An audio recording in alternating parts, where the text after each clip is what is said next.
Hey everyone, and welcome back to the Creature Hunt Show.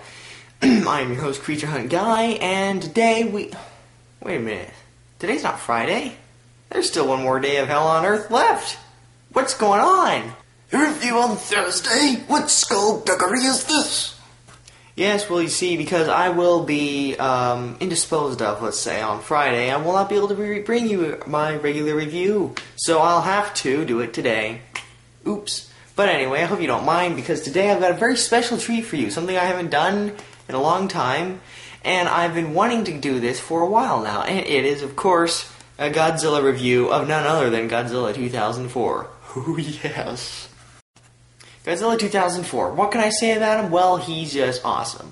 I'm pretty sure I made it clear in my reviews that I like Godzilla 2000 and 2005. In fact, I'm a big fan of the Millennium Godzilla. And although some people have their problems with them, and I can see why, but it's still, he just seems so cool. And Godzilla 2004 is one I've always wanted since ever, and I've actually never had him, even before the whole, tornado incident. That whole, yeah. You remember. Yeah. But I got him now, and everything's okay.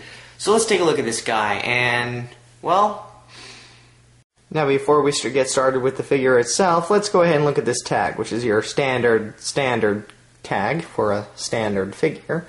And you got the picture of Godzilla 2004 from the movie Tokyo SOS, which is the movie that this particular version of Godzilla appeared in. And you got Godzilla there, 2004, and also written in English for those of you that are Japan illiterate. And you look on the inside, and there's the same picture that's from the outside, only black and white and zoomed in. Then you got all the other usual junk, and you look on the back, and oh my gosh, it's Godzilla 2004, or at least, yeah. And it's his face, and he's looking straight at you, and it looks so creepy. And then you got the sticker on there, and that looks cool and everything, and an explosion of words, and a trademark. Cool. So let's first take a look at the overall paint job. As you can see, he's in this very nice charcoal black, almost jet black now, come to think of it, especially looking at it in the light. And I gotta say, it looks absolutely fabulous. The eye color in here is very wonderful too. I love this awesome sparkly gold in there. It just looks so very wonderful. It actually looks like the if you look at it in just the right light, it looks like it's actually glowing, and then it starts to look like he's looking at you, and then we start to get a little creepy. His fingernails and toenails are a bit jaundiced there. That's a little strange, but I like it. I think I can dig it. It's bone yellow, sickly, palish yellow. I don't know. It looks neat. And then, of course, the thing that makes you know this is the 2004 version of Godzilla. And there is, of course, the wound that he received from from the Mechagodzilla in the first movie that he appeared in, which was Godzilla against Mechagodzilla.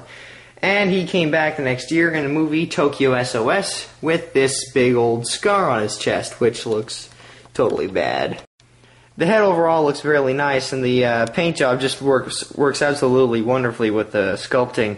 And the teeth in there are also sporting this kind of strange yellow sort of color, which are with the claws and the toes, which, like I said, is a little weird, but I don't see anything wrong with it, really. And he mainly is black, as Godzilla tends to be, except onto the spines, where they're this wonderful sparkly silver. I mean, it's awesome. I like Godzilla 2000's purple spines, and, you can always like the old Showa version of the spines, but still, these look so much cooler. Bring a whole new spin on the whole spine thing. I mean, they just, yet another color his spines can be. Overall, I'd say the paint job is an absolute 5 thumbs up. 5 thumbs up? Now let's go in close for an awesome detailed look at him.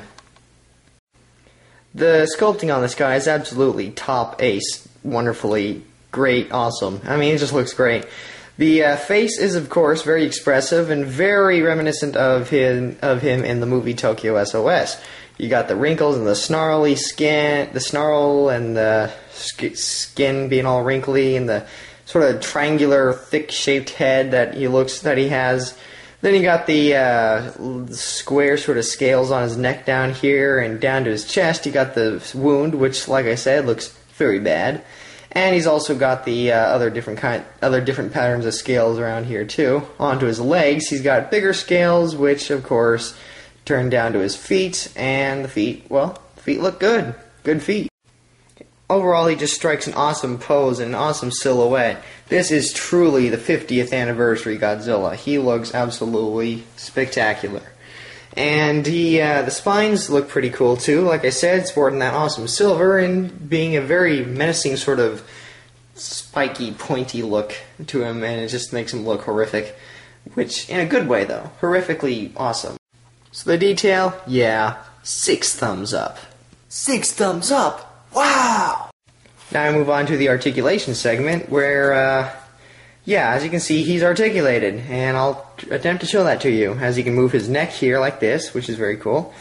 It doesn't really... Sometimes when you have a neck joint, it kind of messes up the whole flow of his look, as you can see with the crease in his neck, which I'm getting to like. Alright, you know, neck movements are okay, because it can give him a bit of expression sometimes, which is neat. But usually I don't really care so much about them. But like I said, I mean, it's neat. It doesn't seem to harm his flow any. And then, of course, the arm movements, which, because of this fold of skin that is always there, it looks fantastic. It just looks great. It looks natural, and that's really neat. It goes in and out, and in and out. And then on the legs, of course, you have the legs that move, and they can, you know, he can sit on his tail, kind of like that, or you can just, you know, stand up, I guess, which is probably the best thing. Then down to his tail, there's a glue seal here, and yes, he can actually move his tail a little bit. His little tiny end of his tail. And then, of course, back up here, he can also sort of move the big section of his tail as well, but it's a bit hard to do. So I just leave it. But, yeah, overall the articulation does what it needs to do, and it makes him look pretty cool. But of course the articulation isn't really what I'm going for as far as this guy goes. It's all about the aesthetics, I'm telling you, because this guy just looks awesome. I mean, you just put him in any pose, he can't look boring at all. I mean, you can just have him sitting there, you know, reading the paper, kicking it, and he just looks awesome. Like, yeah, pretty awesome. Now let's take a look at that size comparison. And I'll compare him with,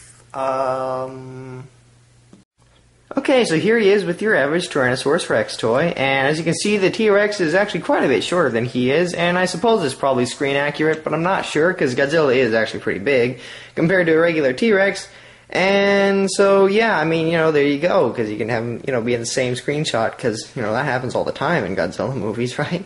Yeah. Oh, wait! So here he is with his predecessor, Godzilla 1954, and as you can see, he's actually quite a bit taller than him, but being a standard figure, that's of course expected. And somehow I think that this guy is actually supposed to be taller than the original Godzilla. Don't quote me on that, but I have a feeling he is. And even if he's not, it still looks cool, because he just looks much more powerful than this one. But I think they go great together, even if they never actually met each other in a movie. But that would make it quite an interesting story premise, don't you think? 1954? 2004. When worlds collide! At least it could make an interesting online fanfic. So that's Godzilla 2004. He's big. He's like 9 inches tall. And that's, you know, that's just awesome. I've always wanted this guy. Ever since I saw my friend get him for his birthday or something. I don't know. I just thought his, like, I gotta have that. And for some reason, I never did. I always either wanted Godzilla 2000 or 2005, and I just never got him. In fact, right before the tornado happened, I'll let you in on a little secret. I was planning a review of Godzilla 2004, but what I had to do was get him first, and that's the thing that I was getting ready to do before the tornado actually happened. So I was planning on getting this guy whether or not I had nothing else left. So, cool, I guess things worked out anyway, right?